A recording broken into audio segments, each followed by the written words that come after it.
Well, I did get in a car in this weather. I think we all did. Okay, all right, that's pretty close. That's close. Every day's pretty exciting. Every day's pretty exciting. Because every day's a little crazy sometimes. Yeah. Especially Mission Day. Tom Cruise has a reputation for defying gravity with jaw-dropping stunts. 3, 2, 1, action!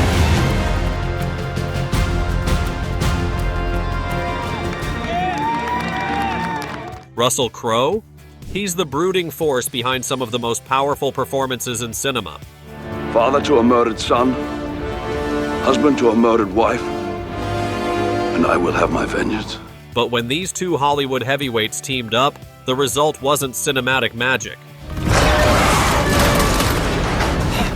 It was chaos behind the scenes. Heated arguments, clashing egos, and years of quiet resentment followed. For a long time, the drama was swept under the red carpet.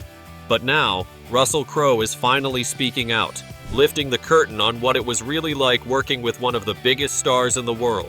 I'm not interested in that at all. Tom Cruise, the king of action. Tom Cruise's journey in Hollywood is nothing short of legendary. In 1986, he burst onto the scene with Top Gun, charming audiences as Pete Maverick Mitchell. His role wasn't just about playing a cool pilot, it transformed fashion, sparking a surge in Ray-Ban aviator sales by 40%. This early success set the stage for a career that would blend daring stunts with unforgettable storytelling. Beyond Top Gun, Cruise's determination to bring authenticity to his films has always been at the forefront. When he took on the Mission: Impossible series in 1996, he not only starred in these high-octane movies, but also redefined action cinema. Over nearly 3 decades, Cruise has starred in and produced 7 films in the franchise, which have amassed over $3.5 billion globally. His insistence on doing his own stunts brought a raw, real-life thrill to the movies. For instance, in Mission: Impossible, Dead Reckoning, Part 1, Cruise took on a dangerous motorcycle leap off a cliff and executed a base jump that required 6 months of intense training and more than 500 practice jumps. But there's more to Tom Cruise than these headline-grabbing feats. His approach to acting goes beyond physical challenges. Cruise's work ethic and commitment to his roles have made him one of the highest-grossing movie stars in the world. He brings a blend of energy, discipline, and passion that inspires everyone on set. Not only does he push the limits of what is possible in action sequences, but he also shows a softer side in films like Jerry Maguire, where he portrayed a sports agent balancing career and personal life. This role earned him a Golden Globe and an Oscar nomination, proving his versatility as an actor. Cruise's reputation for performing his own stunts is more than just a gimmick. It's a testament to his deep belief in bringing realism to the screen. In Rogue Nation, he held his breath underwater for 6 minutes, a feat that goes far beyond what most actors would dare to attempt. And in Fallout, he took on a halo jump from 25,000 feet, showing that his commitment to action is unwavering. Each stunt is a mix of rigorous preparation and a desire to keep audiences on the edge of their seats, making every film an adventure in itself.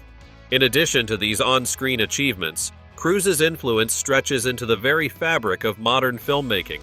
His films have pushed directors and producers to rethink what is possible, blending traditional practical effects with the latest technology while never losing the human touch. This combination has not only broken box office records, but also inspired a new generation of filmmakers to prioritize authenticity and real skill over computer-generated effects. Russell Crowe, the multi-talented artist. Russell Crowe's big break came from 2 very different Australian films that showcased his true talent. In 1992, he played Hando, a dangerous neo-Nazi, in Romper Stomper. His performance was so intense and real that people even compared him to Malcolm McDowell in A Clockwork Orange. This role earned him an award for Best Actor in Australia and quickly put him on Hollywood's radar. It was clear that Crowe was a force to be reckoned with, a man who could bring dark and complex characters to life in a way that few others could. 2 years later, in a surprising change of pace, Crowe took on a very different role in The Sum of Us. He played Jeff Mitchell, a kind, gay plumber, showing a side of him that was soft, emotional, and caring. This role touched the hearts of many viewers and won awards for its genuine, heartfelt story. It was a brave move that revealed his wide range as an actor. Hollywood took notice, and soon, the doors to big opportunities swung wide open. Once in Hollywood, Crowe seemed unstoppable. Between 1999 and 2001, he received 3 Oscar nominations in a row for his work in The Insider, Gladiator, and A Beautiful Mind. His role as Maximus in Gladiator was a turning point. In that film, he played a brave warrior fighting for justice, a part that earned him the Oscar for Best Actor. Gladiator went on to earn over $465 million at the box office and won 5 Oscars, including Best Picture, proving that Crowe could lead a blockbuster that touched the hearts of millions. Following this, Crowe starred in A Beautiful Mind as John Nash, a brilliant but troubled mathematician. This role brought him more awards, including a Golden Globe and a BAFTA. By starring in both Gladiator and A Beautiful Mind, 2 films that won Best Picture, Crowe made history, showing his talent in very different stories. Crowe was not afraid of change or hard work. In The Insider, he even gained 35 pounds to completely change his look, showing just how far he was willing to go to bring a role to life. His dedication has always been a big part of his career. But acting isn't the only way Crowe has made his mark. In 2014, he directed his first movie, The Water Diviner, a historical drama that audiences and critics loved. This film won awards in Australia and further proved that Crowe is a multi-talented artist. Crowe is also a passionate musician. Over the years, he has played in bands like 30 Odd Foot of Grunts and Indoor Garden Party. In 2024, his band, The Gentleman Barbers, rocked the stage in Leeds, performing covers of songs by Nick Cave and Leonard Cohen. His love for music started when he was young. He even sang on the streets to earn some money and released a single called I Just Want to Be Like Marlon Brando. Music has always been a big part of who he is, adding another layer to the man behind the many faces on screen. The start of Crowe and Cruz's friendship. Crowe once shared a story about how his friendship with Tom Cruise began many years ago through some well-known Australian friends. It all started at a friendly barbecue hosted by Naomi Watts in 1992. At this relaxed gathering, Crowe found himself seated comfortably when Nicole Kidman, who was married to Cruise at the time, came over and introduced him to the rising star. It was a moment filled with excitement and a touch of disbelief as Crowe realized he was now face-to-face with one of the biggest names in the film industry. At that time, Cruise was already making waves in Hollywood, but his popularity was still growing. Nicole Kidman, using her charm and good judgment, put in a kind word about her friend. As a result, Cruise became curious about Crowe's work and began asking questions about his films. This meeting left a strong impression on Crowe, who recalled feeling amazed by the experience. It was not every day that one could casually chat with someone whose name was known in every household around the world. That day marked the start of a friendship that would eventually grow and influence Crowe in unexpected ways. One of the more surprising outcomes of this budding friendship was Crowe's interest in exploring new ideas about life and spirituality. Having been curious about religion from an early age, he found himself wondering about the beliefs that had attracted Cruise. Inspired by his friend's openness, Crowe decided to learn more about a particular system of thought that Cruise was known to support. He began his journey into the subject by borrowing a video from a local store, eager to see what it was all about. Although the material did not provide all the answers he was looking for, it did spark a deeper conversation between the two actors. Over time, Crowe discovered that his interest was not born out of a need to change his life dramatically, but from a genuine curiosity about different ways to understand the world. In his discussions with Cruise, he appreciated the easygoing manner in which his friend talked about his beliefs. Cruise never made the encounter feel like a sales pitch for any particular idea. Instead, he simply shared his perspective, leaving Crowe free to follow his own path. This open conversation allowed Crowe to explore the subject without any pressure, and he came away with a better understanding of what might appeal to people who feel lost or in need of a stronger sense of purpose. Crowe's exploration did not end with that first video. He later mentioned that he had also read some of the written work associated with the belief system, including a popular self-help book written by its founder. This book, filled with ideas about finding balance and grounding oneself in a fast-paced world, resonated with him on a personal level. Although Crowe never fully embraced the religion, he did see why it could be attractive to those who felt that the world was moving too quickly and that they needed a way to reconnect with something more meaningful. This early encounter with Cruz and the ideas he represented opened a door for Crowe, a door that led him to consider new ways of thinking about life and his own journey in the film industry. It was a time when both actors were exploring their paths, not just in their careers, but also in their personal lives. While Cruz's dedication to performing his own stunts and pushing the limits of action cinema was well known, his willingness to share his beliefs humbly and openly made a lasting impact on Crowe. Even though Crowe never became a follower of the belief system, he has spoken about the experience as one that broadened his horizons. It taught him that sometimes the best way to learn about something is to simply ask questions and listen to others. He appreciated that his friend never tried to force his ideas on him. Instead, Cruz encouraged him to explore whatever piqued his interest. This mutual respect and curiosity laid the foundation for a friendship that has lasted over the years. Rift and loyalty. In 2001, Hollywood was rocked when Tom Cruise and Nicole Kidman ended their 10-year marriage. Russell Crowe, who had been close to both for nearly a decade, found himself in a difficult position.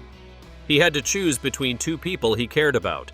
In the end, Crowe decided to stand by Nicole, a choice that came from a deep sense of protectiveness. Even though Cruise's team tried hard to convince him to stay away from her, Crowe refused to back down. He felt a strong connection with Nicole's family and believed that loyalty meant being there for her during such a tough time. This decision, however, came at a price. The bond between Crowe and Cruz began to fray, and the rift between them never truly healed.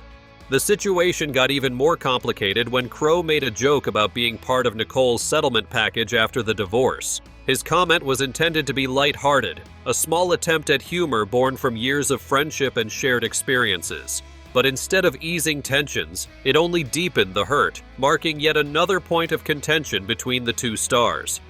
Even though Crowe later explained that the joke came from a place of affection for both Nicole and Tom, it did little to mend the growing distance between them.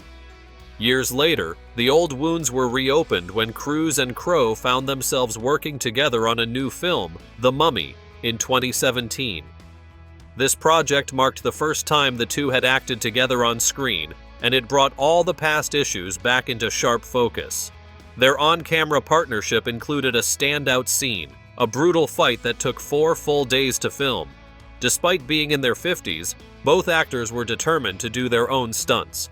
They crashed into walls, shattered glass, and overturned tables, causing significant damage to the set and raising concerns among the production crew about their safety.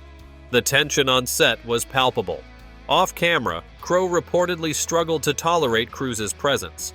Old resentments mixed with the stress of the demanding shoot, and the crew could not help but notice the constant friction between the two men. The set soon split into two camps. Some crew members supported Cruz's strong, fast-paced vision for the movie, while others leaned towards Crowe's preference for a more traditional, character-driven approach. Their different working styles clashed repeatedly. A big part of the problem was Cruz's control over the production. His contract allowed him to make key decisions on the script, oversee editing, and even bring in his own writers to change the movie's direction. This level of control not only stoked creative differences, but also reminded Crowe of past personal ties. Crowe had been close to Nicole for many years, and working with Cruz again brought back memories of better times, as well as feelings of rivalry and hurt. The whole episode was a mix of old friendships, personal loyalties, and professional ambitions. Crowe's choice to support Nicole, although made out of care and protectiveness, left deep scars on his relationship with Cruz. Clash of beliefs: the Tom Cruise and Brooke Shields. In 2005, a heated public argument between Tom Cruise and Brooke Shields captured the attention of many. The disagreement started when Cruise criticized Shields for using antidepressants to cope with postpartum depression. He felt that relying on medication was not a true solution, and believed that such treatments merely helped people manage their symptoms without actually curing the underlying problem. As someone whose beliefs were shaped by his strict religious views, Cruise avoided using any substances that might alter his state of mind. Instead, he argued that natural methods like taking vitamins and exercising were the best way to care for oneself. Cruise's comments were meant to show concern. He thought Shields was a very talented woman, but he also questioned the direction her career had taken. In his view, her reliance on medication was not only a personal choice, but also something that might be affecting her public image and professional opportunities. However, many people saw his remarks as lacking empathy, especially because postpartum depression is a serious condition that affects countless mothers. Shields did not take the criticism lightly. She responded by saying that Cruise should stick to his own work and let the women experiencing postpartum depression decide what treatment was best for them. Shields felt that Cruise's views were not only misguided, but also hurtful to mothers who struggle with the condition every day. She believed that his comments diminished the real challenges that many women face after giving birth, turning a sensitive issue into a matter of personal opinion. Shields stressed that each individual's path to recovery is unique, and that the decision about which treatment to pursue should be left entirely up to the person dealing with the condition. The public debate that followed was intense. Fans and observers found themselves divided over the issue. Some agreed with Cruise's call for natural remedies, suggesting that medications were overused and that true healing required a different approach.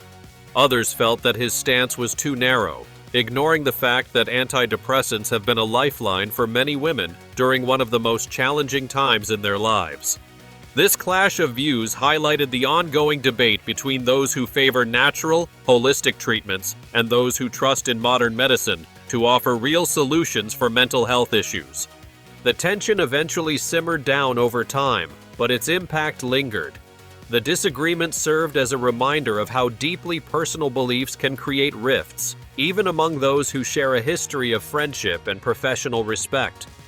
Years later, Shields shared that Cruise eventually came to apologize to her in person. Although the apology was far from perfect, Shields accepted it, recognizing that it was the best gesture he could offer given the situation. This small act of making amends did little to erase the memory of the conflict, but it did bring some closure to an episode that had long divided opinions. New beginnings. When Cruise divorced Kidman, it hit her like a sudden storm. She never saw it coming, and it left her heartbroken.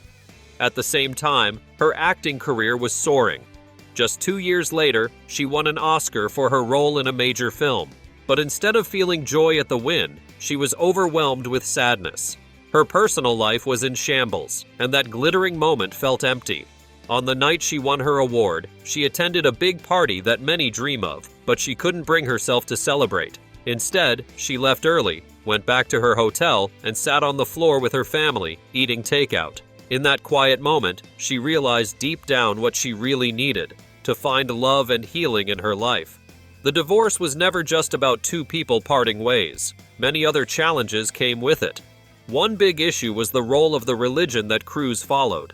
After the split, the church reportedly turned against Kidman, labeling her in a way that made it hard for her to stay close to the 2 children she and Cruise had adopted. This created even more heartache and tension in her life.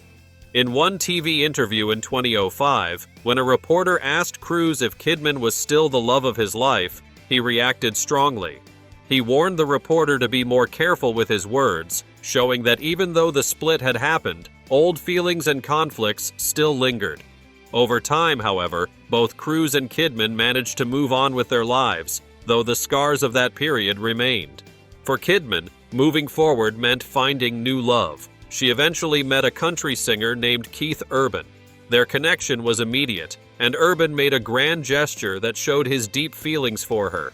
He surprised her with beautiful gardens on her birthday, a gesture that proved his love and care.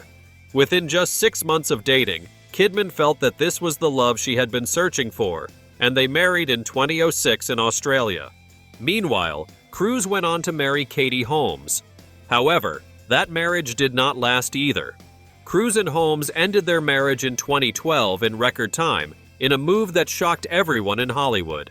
Their divorce was finalized in just 2 weeks, a process that usually takes months or even years in high-profile cases. Holmes had planned everything very carefully. She even used disposable phones to secretly talk to her lawyers, ensuring that her exit from the marriage was smooth and private. When it came to money, the divorce brought some surprising decisions. Instead of asking for spousal support, which many expected, Holmes chose to focus on the well-being of their daughter, Suri. However, Cruz was compelled to pay a substantial amount in child support each year until Suri turned 18. He also took responsibility for all her health care and school expenses. A trust fund was set up for Suri, giving her access to some money when she reaches 18, while most of it would be saved for when she is in her 30s. Perhaps the biggest surprise in the divorce was the custody agreement. Holmes was granted full physical custody of Suri, which is not common in celebrity cases where both parents usually share custody.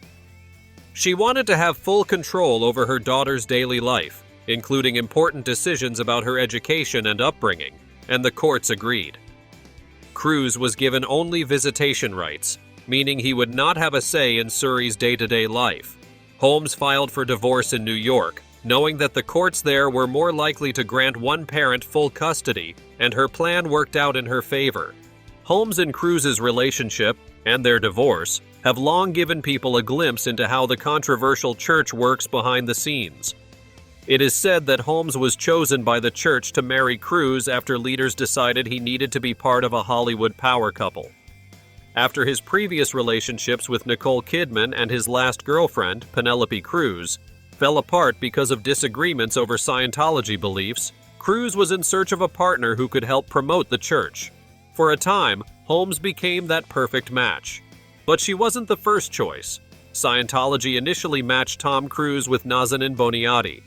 Boniadi was described as a gorgeous, petite, Iranian-born woman in her mid-20s who had been raised in London and whose mother was also a Scientologist, according to sources mentioned in Vanity Fair.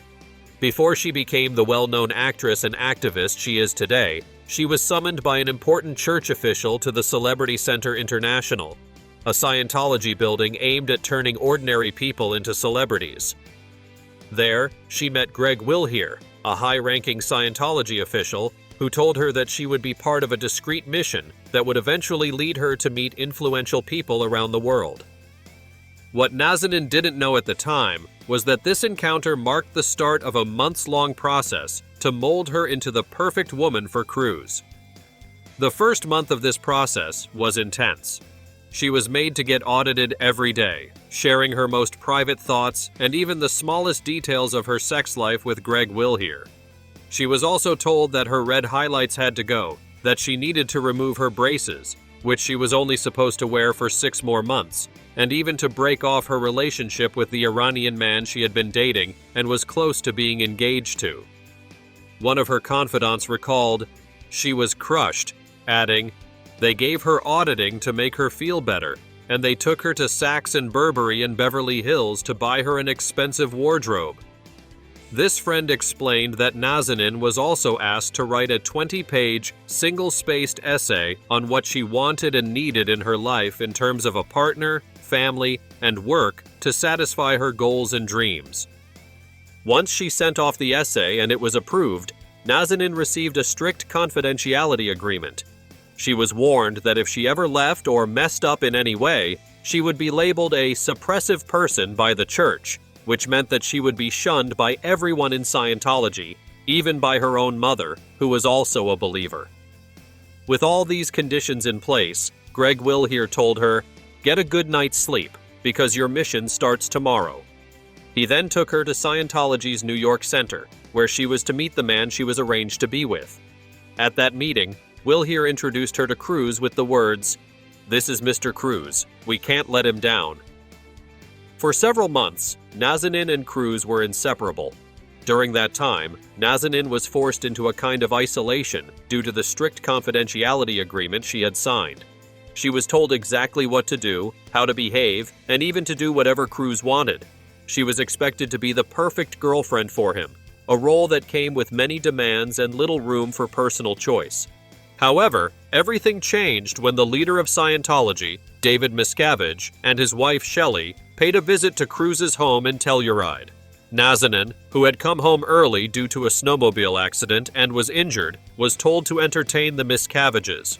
During the visit, she had trouble keeping up with David's rapid-fire English. She reportedly had to ask, "Excuse me?" several times. In Scientology, clear and effective communication is seen as essential, so her repeated request was viewed as a major misstep.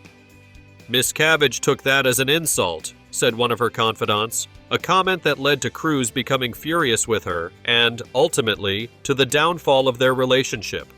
After that incident, Nazanin was forced to atone for her mistake. She was made to confess her errors to the church. Although she continued to live with Cruz for a while, the emotional distance between them grew steadily. Then, during the third week of January, Nazanin was told to pack her bag and move into the Celebrity Center. When she asked why she had to leave, a source revealed that Tommy Davis had said, "He wants someone who has her own power, like Nicole." With that, the search for Cruz's new wife began in earnest. Nazanin was quickly and quietly dismissed from the relationship, without even being officially told that Cruz had ended things. Tom never broke up with her. Mark Headley, a known Scientologist whistleblower, later claimed. He never spoke to her. According to Headley, the secret auditions for Cruz's future wife never stopped, even while he was still with Nazanin.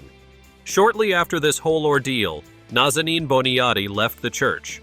Her story, filled with strict orders, forced changes, and high personal costs, shows just how far the inner workings of Scientology can affect the lives of those caught up in it. For Cruz, a man known for his intense dedication to his work and his strong beliefs, these behind-the-scenes maneuvers painted a picture of a personal life managed by strict rules and secret processes. This extraordinary chapter in Cruz's life gives us a rare look into how personal relationships in Hollywood can sometimes be orchestrated by powerful forces behind the scenes. The idea that love and partnership could be arranged like a business deal, with confidential agreements and forced lifestyle changes, is both fascinating and disturbing. In the end, whether one believes every detail or sees some of it as exaggeration, it's clear that the intersections between faith, fame, and personal life in Hollywood can be as dramatic as any blockbuster movie plot. After all the secrecy, control, and heartbreak, one has to wonder, has Scientology shaped Tom Cruise's relationships or completely taken them over?